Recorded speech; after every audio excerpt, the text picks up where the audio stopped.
There's a specific kind of pain that rewrites your understanding of yourself, and it happens the moment you realize the person you loved chose someone else. Not that they weren't ready for a relationship, not that the timing was wrong, not that circumstances kept you apart. They chose. They looked at you and they looked at someone else and they chose the other person. And in that moment, something inside you shattered in a way that no one who hasn't experienced it can fully understand. Because it wasn't just rejection, it was comparison. It was being weighed and measured and found wanting. It was watching someone decide that you weren't enough, while someone else was everything.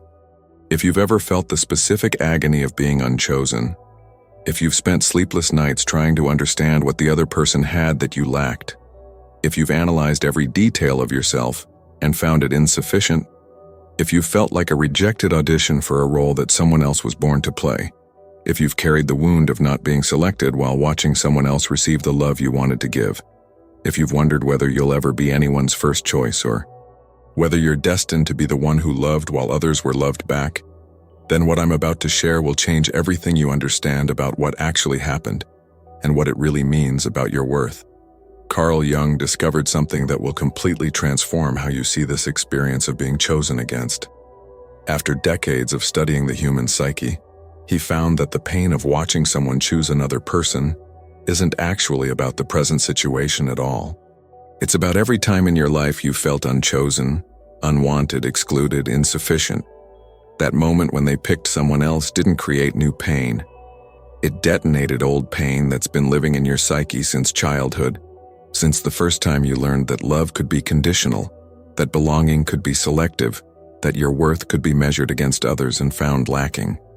Jung called this the activation of the rejected child archetype, a psychological wound that almost everyone carries, but that gets triggered with devastating intensity when someone chooses another person over you. Suddenly, you're not an adult experiencing romantic disappointment.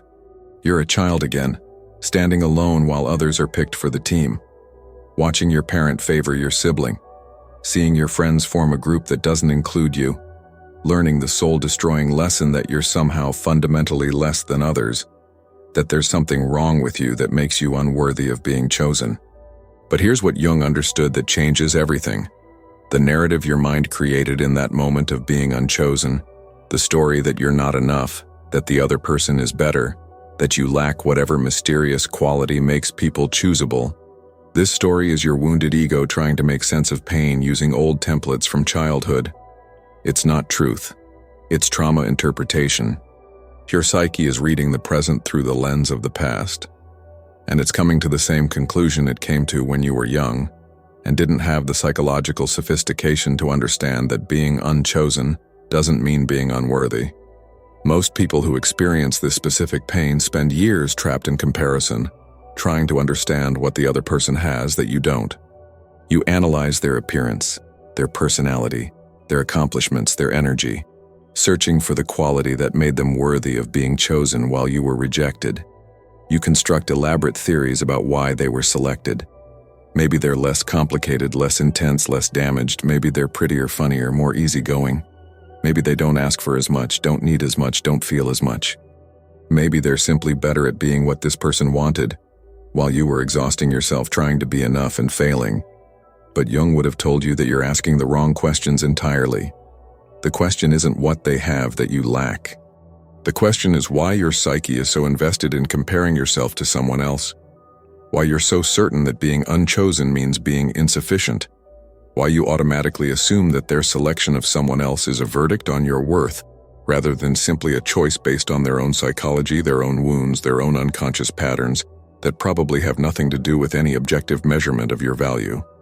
If you're starting to feel something shift as you read this, if there's a part of you that's beginning to question the story you've been telling yourself about what it means that you weren't chosen, share in the comments just one word: enough.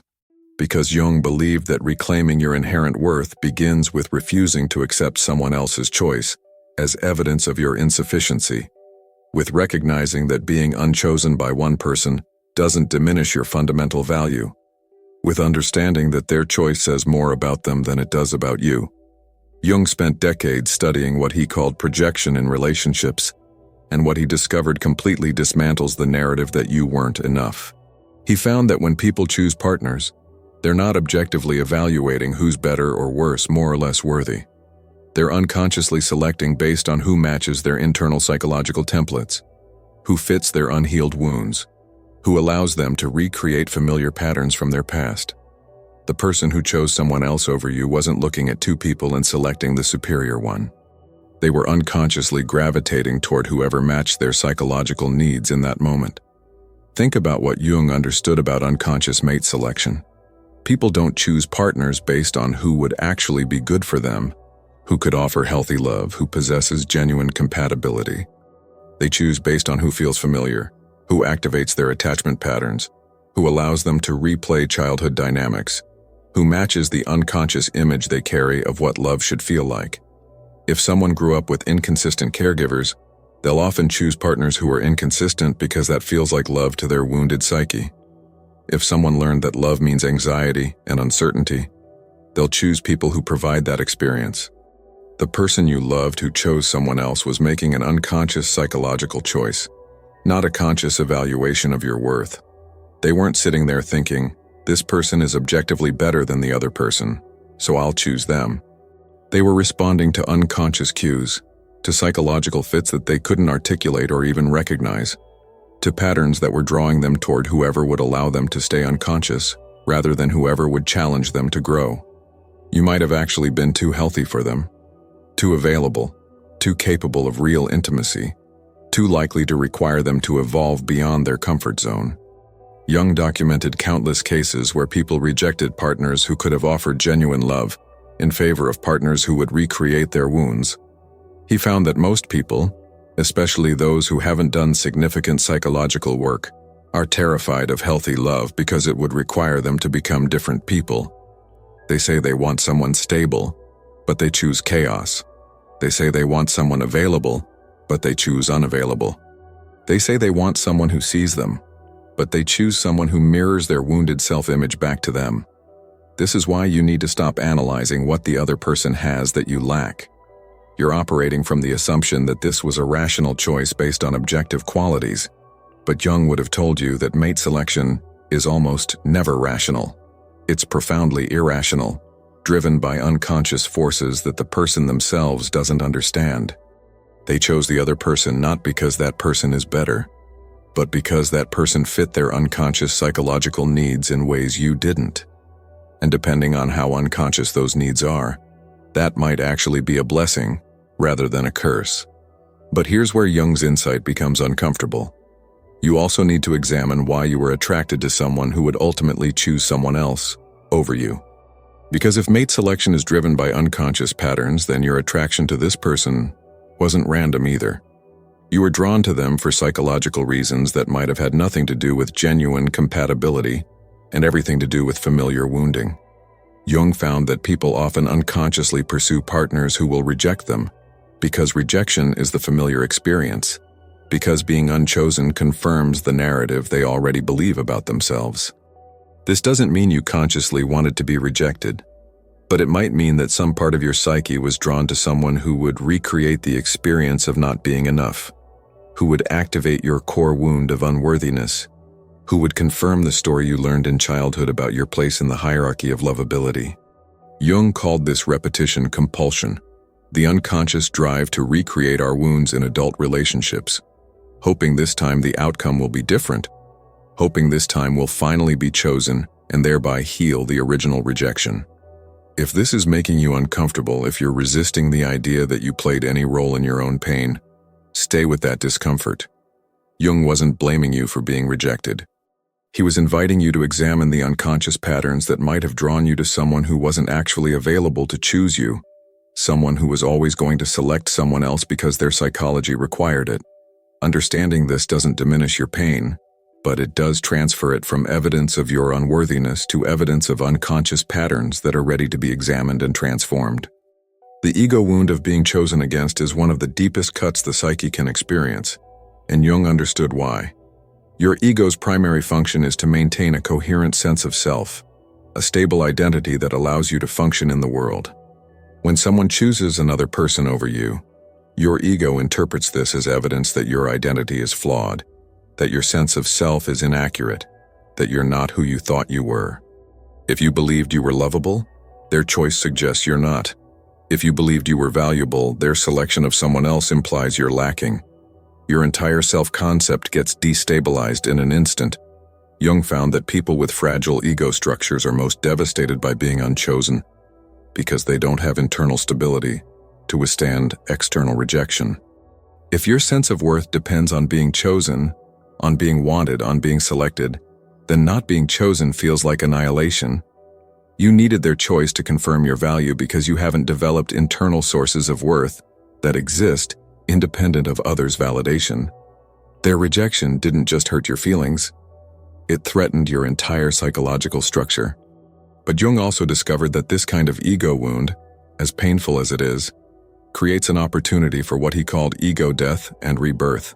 The identity you were maintaining, the self-concept that depended on being chosen, has to die for a more authentic, more stable sense of self to emerge.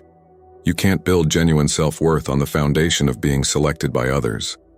You have to develop worth that exists whether you're chosen or not. Value that remains constant whether someone picks you or passes you by. Identity that doesn't require external validation to remain intact. This death process is excruciating. It feels like you're disappearing, like you don't know who you are anymore, like everything you believed about yourself was wrong. But Jung understood that this dissolution is necessary for individuation, for becoming a person whose sense of self is internally generated rather than externally validated. The person who chose someone else over you didn't destroy you. They destroyed a false version of you that needed to die anyway, a self-concept that was built on shaky ground and would have eventually collapsed under its own weight. The question Jung would ask you is this: who would you be if you didn't need to be chosen to feel worthy? Who would you become if your value was inherent rather than earned? How would you move through the world if rejection couldn't diminish you because you weren't looking to others to confirm your lovability? This is the person you're being invited to become through this painful experience. And that person is infinitely more powerful than the version of you who needed their choice to feel complete. The comparison trap that being unchosen creates is particularly brutal for people with deep sensitivity and self-awareness. You don't just accept that they chose someone else, you need to understand why.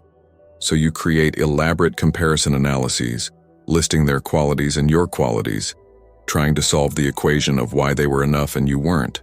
Maybe they're more carefree and you're too serious. Maybe they're less demanding and you want too much. Maybe they're prettier and you're ordinary. Maybe they're simpler and you're too complex. Maybe they fit easily into their life and you would have required too much accommodation.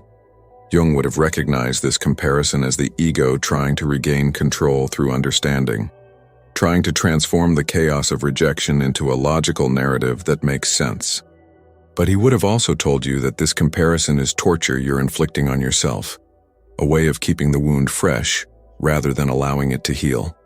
Every comparison reinforces the narrative that you're insufficient, that your worth is relative rather than inherent, that you need to measure up to others to deserve love. The truth Jung would have offered you is this: you cannot compare yourself to the person they chose because you don't know what they're actually choosing. You see external qualities, but you don't see the unconscious fit, the psychological pattern being satisfied, the familiar wound being activated. They might be choosing someone who will never really see them. They might be choosing someone who will recreate their childhood neglect. They might be choosing someone who allows them to stay small and safe, rather than someone who would challenge them to grow. You have no idea what's actually happening beneath the surface of that choice. But even more importantly, Jung would have told you that comparison itself is the problem, not the specific outcome of the comparison. As long as you're measuring your worth against others, you'll always find yourself lacking, because comparison by its nature creates hierarchy and insufficiency. The goal isn't to prove that you're better than the person they chose. The goal is to stop participating in comparison entirely, to recognize that your worth isn't relative, that you're not in competition with anyone, that being unchosen by one person in one situation says nothing about your fundamental value as a human being. Jung discovered that people who heal from the wound of being chosen against develop what he called inner authority, a sense of self that doesn't require external validation to remain stable. They stop asking, "Why wasn't I enough?" and start asking, "What was I seeking from someone who couldn't see my value?" They stop trying to figure out what the other person has that they lack and start recognizing that they were looking for love in the wrong place, from someone whose psychology couldn't accommodate their depth, their intensity, their authenticity, their needs. This shift from external to internal authority is the real transformation that being unchosen can catalyze. You stop giving other people the power to determine your worth. You stop believing that someone's choice is a verdict on your value. You stop interpreting rejection as evidence of insufficiency and start seeing it as incompatibility, as someone's unconscious patterns leading them in a direction that doesn't include you, as a door closing so another door can open, as something that happened that doesn't define you even though it hurt you profoundly. But Jung also identified the shadow side of being unchosen that most people don't want to examine. Sometimes being chosen against activates not just the wound of unworthiness, but the wound of narcissism, the belief that you deserve to be chosen, that you should be someone's first choice, that it's unjust or wrong that they selected someone else. This entitled wound is different from the unworthiness wound, though they often exist together. It's the part of you that believes you're better than the person they chose, that they made a mistake, that they'll regret it, that they'll come back when they realize what they gave up. Jung called this the inflation of the wounded ego, when the psyche defends against feelings of unworthiness by swinging to the opposite extreme of superiority. You might find yourself thinking that the person they chose is inferior to you in various ways, that the person who rejected you will eventually recognize their error, that you're the one who got away and they'll spend their life regretting their choice. This defense feels better than the alternative of feeling worthless, but Jung understood that it's just another form of comparison, another way of making your worth dependent on being better than someone else. The integration Jung prescribed requires holding both truths simultaneously. You are valuable and worthy of love, and you don't need to be chosen by any specific person to confirm that value. You can acknowledge your worth without needing to diminish the person they chose. You can recognize your qualities without needing those qualities to be superior to someone else's. You can accept that you weren't selected without making it mean you're insufficient or that they made a mistake. The choice wasn't a referendum on your value. It was a choice made by someone with their own psychology, their own wounds, their own unconscious patterns that led them to select what felt right for them in that moment. The ancient wound of exclusion that being unchosen activates goes deeper than romantic rejection. Jung studied what he called the primal scene of rejection, the original experience of feeling left out, unwanted, insufficient. For many people, this was being the unfavored child, watching a parent show preference for a sibling. For others, it was social exclusion in childhood, not being picked for teams, not being invited to parties, watching friend groups form without you. For some, it was the daily experience of feeling like you didn't belong anywhere, like everyone else got a manual for how to be lovable and you missed the distribution. These early experiences of exclusion create what Jung called a complex and emotionally charged pattern in the unconscious that gets activated when present circumstances mirror past wounds. The complex doesn't distinguish between past and present. When you're rejected in adulthood, your unconscious is simultaneously experiencing every rejection you've ever felt. The pain is disproportionate to the current situation because you're not just grieving this loss. You're grieving every time you've been unchosen, every time you've been excluded, every time you've been found wanting. Jung found that healing the present rejection requires healing the original wounds, going back to those early experiences and offering them new interpretation. The parent who favored your sibling wasn't making an objective evaluation of your worth. They were acting out their own wounds, their own unresolved patterns, their own unconscious preferences that probably had more to do with seeing themselves reflected in your sibling than with your actual inadequacy. The kids who excluded you weren't recognizing some fundamental flaw in you. They were operating from their own insecurities, their own need to belong by excluding others, their own unconscious cruelty that children inflict when they don't yet have emotional sophistication. This reinterpretation doesn't erase the pain of those early experiences, but it changes their meaning. You weren't actually insufficient. You were experiencing other people's unconscious patterns, other people's wounds, other people's limitations. The rejection said more about them than it did about you. But your young psyche couldn't understand that nuance, so it created the simpler narrative. Something is wrong with me. I'm not enough. I don't deserve to be chosen. And you've been carrying that narrative ever since, and it gets confirmed every time someone chooses someone else over you. Jung discovered that people who heal from this pattern of feeling unchosen often have a breakthrough moment where they recognize that they've been unconsciously seeking out situations where they'll be rejected, unconsciously pursuing people who won't choose them, unconsciously recreating their original wound in adult relationships. Not because they enjoy pain, but because the unconscious is trying to master the original trauma, trying to create a situation where this time, finally, they'll be chosen and thereby heal the old wound. But Jung understood that this strategy never works. You can't heal childhood rejection by getting someone in adulthood to choose you. The original wound doesn't live in the present. It lives in the past, and it needs to be addressed there, not through trying to change present outcomes. You need to go back to your rejected child self and offer that child what no one offered then. The understanding that rejection was never evidence of unworthiness, that being unchosen was never a verdict on your value, that you were always enough exactly as you were. This internal reparenting work is what Jung called active imagination, consciously engaging with your wounded parts and offering them new narratives. You visualize yourself as the child who was rejected, and you tell that child what they needed to hear then but didn't. You were enough. You were always enough. They couldn't see you, but that was their limitation, not your insufficiency. Being unchosen didn't mean you were unworthy. It meant they couldn't recognize your worth. And that's sad for both of you, but it doesn't define you. As you do this work with your wounded child self, something shifts in your adult experience of rejection. The pain is still real, but it's no longer catastrophic. You can feel hurt without feeling destroyed. You can acknowledge disappointment without falling into despair.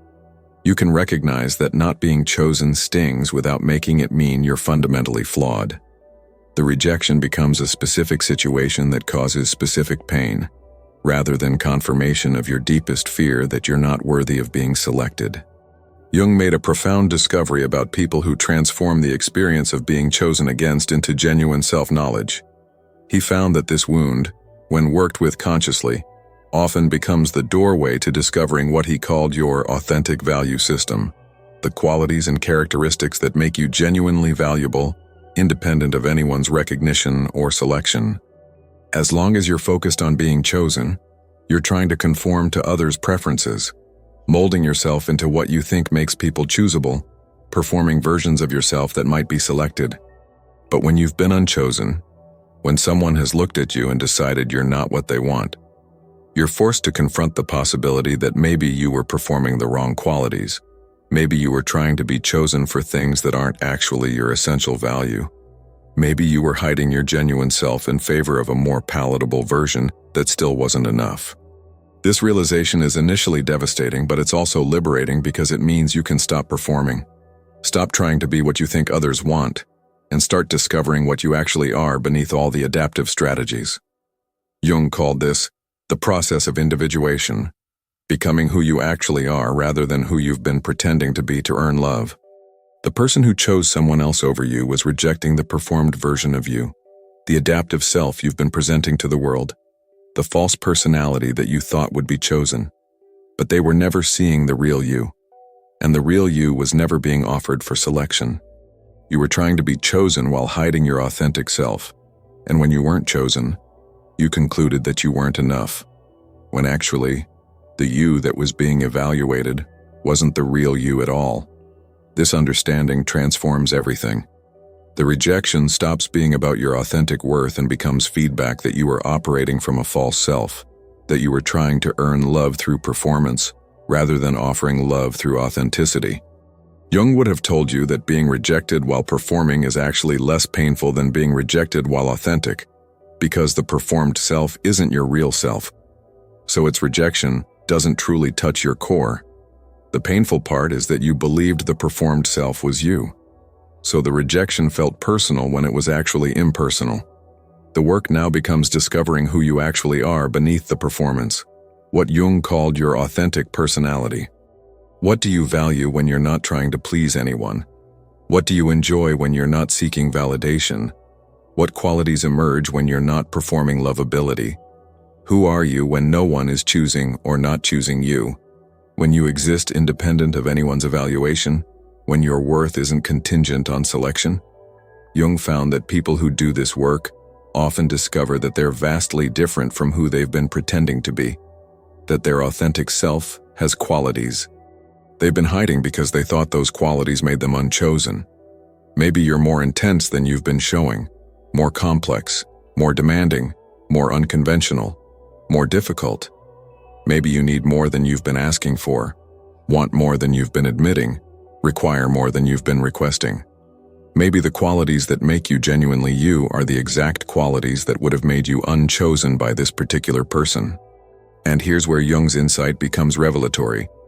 If your authentic self would have been unchosen by this person, then not being chosen while performing was actually a gift. Because being chosen for a performed version of yourself would have trapped you in a relationship where you could never relax into authenticity, where you'd always be managing their perception, where you'd be perpetually anxious that they'd discover the real you and reject that version. Being unchosen while performing hurt, but being chosen while performing and then later rejected when your authentic self emerged would hurt infinitely more. Jung discovered that people heal from being chosen against when they stop trying to be chosen and start trying to be authentic, when they stop asking, "Why wasn't I enough?" and start asking, "Was I showing them who I actually am, or was I showing them who I thought they wanted?" The shift from seeking selection to seeking authenticity changes everything about how you approach relationships and how you interpret rejection. For empaths and deeply feeling people, being unchosen carries additional layers of pain because you were probably offering someone a depth of connection, a quality of seeing, a level of understanding that they might not have been capable of receiving. You weren't just offering romance.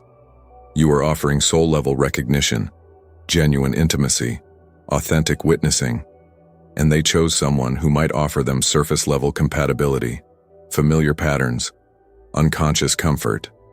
This feels like a rejection of your greatest gifts, like the very things that make you special are the things that made you unchosen.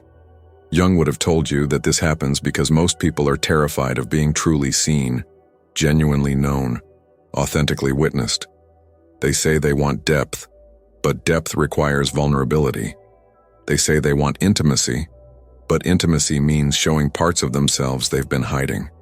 They say they want someone who understands them, but being understood means being known, and being known means they can't maintain the false self they've been performing. So they choose someone safer, someone who won't see too much, someone who allows them to stay comfortable in their defenses. Your depth wasn't too much. Your intensity wasn't overwhelming. Your capacity for genuine connection wasn't your flaw. These qualities made you unchosen by someone who couldn't handle what you were offering, who needed something simpler, who wasn't ready for the kind of relationship you could create. Jung would have recognized this as their limitation, not your excess. But your wounded ego interpreted it as evidence that you need to be less, offer less, want less, see less. And that interpretation is destroying the very qualities that make you valuable. The healing work involves reclaiming your depth as gift rather than burden, recognizing your intensity as power rather than problem, understanding your capacity for connection as treasure rather than liability. Jung called this shadow integration, but in this case you're integrating your light shadow, the positive qualities you've been treating as negative because they seem to make you unchosen. You've been trying to dim yourself to be more palatable, more choosable, more acceptable. But dimming yourself made you exhausted and inauthentic, and you still weren't chosen. So perhaps the answer isn't to dim further. Perhaps the answer is to shine fully and trust that the right people will be drawn to that light rather than repelled by it.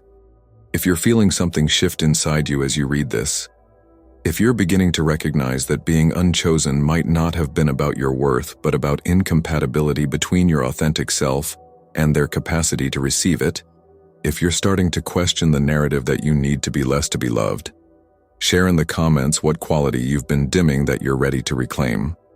Because Jung believed that naming what we've been hiding is the first step toward bringing it into the light, and your willingness to own your authentic qualities might give someone else permission to do the same. The path forward from being chosen against, according to Jung, involves what he called the withdrawal of projections and the development of internal validation. You've been projecting your worth onto others, believing that their choice confirms or denies your value. But Jung would have told you that your worth exists independent of anyone's recognition, that you were valuable before they chose someone else, and you remain valuable after. That their choice was about them, and you are about you. And these are separate realities that only seem connected because you've made your value contingent on their selection. Withdrawing this projection means recognizing that you've been giving other people power over your self-concept that they were never meant to hold. No one can determine your worth through their choices. They can only reflect their own psychology, their own patterns, their own unconscious needs. You've been interpreting their choice as a statement about you when it was actually a statement about them, what they need, what they can handle, what matches their internal templates. The rejection revealed their psychology, not your value. Jung found that developing internal validation requires building what he called the ego-self axis, a strong connection between your conscious awareness and your essential nature, between your daily personality and your deepest truth. This axis provides stability that doesn't depend on external circumstances, worth that doesn't fluctuate based on others' choices, identity that remains coherent whether you're chosen or unchosen. You become internally referenced rather than externally validated, and this changes everything about how you experience relationships. When you're internally referenced, being unchosen still hurts, but it doesn't devastate. You can acknowledge disappointment without falling into despair. You can recognize incompatibility without making it mean insufficiency. You can feel sad that this person chose someone else without making it mean you're fundamentally flawed. The pain is contained rather than catastrophic because your sense of self isn't contingent on their choice. You remain whole whether they choose you or not. But Jung warned that developing internal validation isn't a quick fix or a simple decision. It's ongoing work that requires repeatedly catching yourself when you're making your worth contingent on external factors and consciously choosing to reference yourself instead. Every time you notice yourself comparing to the person they chose, you redirect your attention to your own qualities independent of comparison. Every time you notice yourself creating narratives about why you weren't enough, you challenge those narratives with evidence of your inherent worth.